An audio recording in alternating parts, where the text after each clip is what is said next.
एक वानर एक मगरमच्छ की पीठ पर सवार है।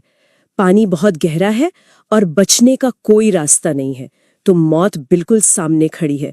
सुनने में ना ये बचपन की किसी कहानी का कोई बहुत रोमांचक सीन लगता है। हाँ, बिल्कुल लगता है ना?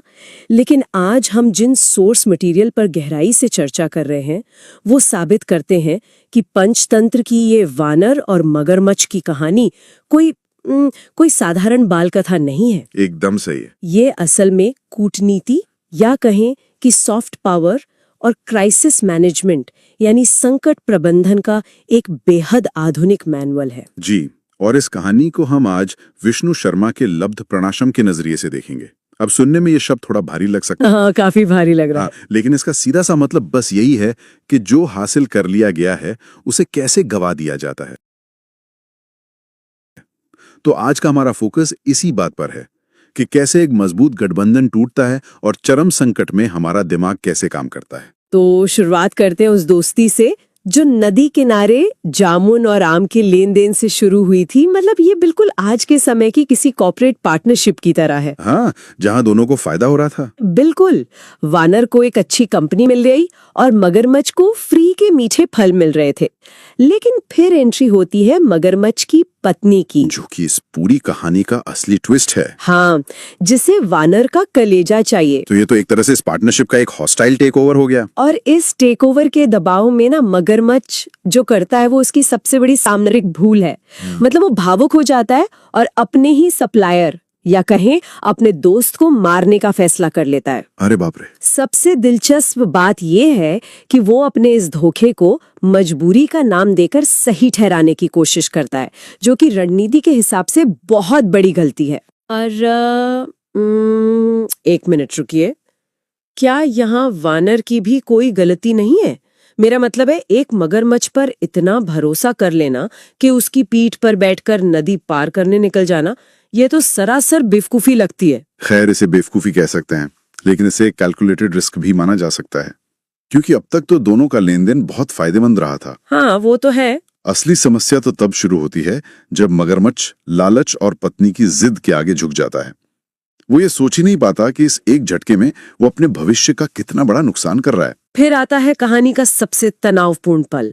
वानर बीच नदी में है, उसे सच पता चलता है कि उसका दोस्त उसे मारने वाला है। अब शारीरिक ताकत के मामले में तो वानर कहीं नहीं टिकता है, तो फिर वो बचता कैसे है? यहीं पर कहानी पूरी तरह मनोवैज्ञानिक युद्ध में बदल जाती है। वानर पैनिक करने के बजाय प्रत्युत्पन्नमति का इस्तेमाल करता है। प्रत्युत्पन्नमति यानी बहुत ही कम समय में सही फैसला लेना, जिसको क्विक थिंकिंग कहते हैं। बिल्कुल सही, क्योंकि पैनिक होने से दिमाग काम करना बंद कर देता है।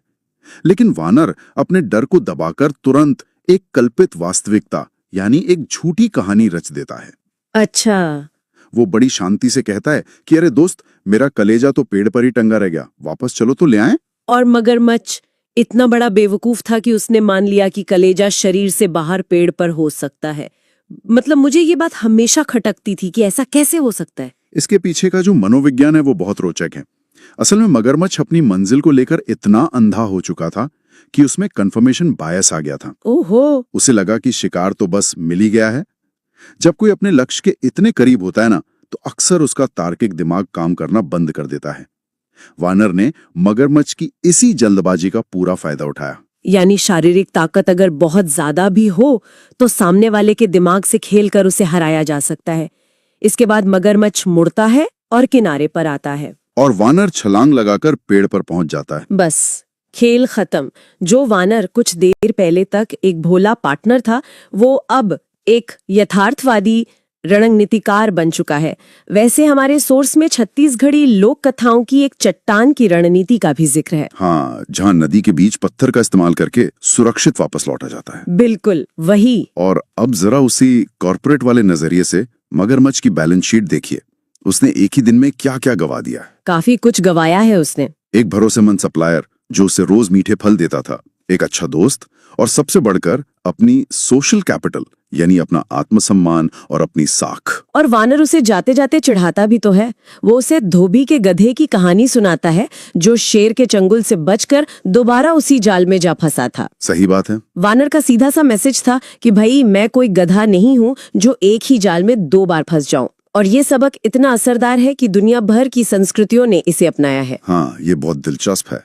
जैसे अफ्रीका की स्वाहिली कहानियों में वानर और शार्क की कथा है, जहाँ शार्क सुल्तान की बीमारी के लिए वानर का दिल मांगता है, और वहीं जापान में ये वानर और जेलीफिश की कहानी बन गई है। ये साबित करता है कि संकट प्रबंधन और त्वरित बुद्धि की ये कहानी विश्व की सबसे अनुदित रणनीतियों में से एक है। क्या बात है। मतलब सबसे बड़ी सामरिक जीत यही है कि संकट के समय दिमाग को ठंडा रखा जाए और सामने वाले की दिमागी कमजोरी को ही अपना हथियार बना लिया जाए। बिल्कुल। और इस पूरी चर्चा के बाद एक बहुत गहरा सवाल पीछे छूट जाता है। जब वानर पेड़ पर था तब मगरमच्छ नीचे नदी में आंसू बहा रहा था। लेकिन वो मगरमच्छ के आंसू वानर का भरोसा नहीं जीत सके। सोचने वाली बात यह है कि जब कोई इतना कीमती गठबंधन लालच और धोखे की वजह से टूट जाता है, हाँ एकदम, और पूरी सोशल कैपिटल तबाह हो जाती है, तो क्या कूटनीति में उस विश्वास को वापस पाने का कोई भी रास्ता बचता है, या फिर वो दरवाजा हमेशा के लिए बंद हो जाता है? बीच नदी है, एक वानर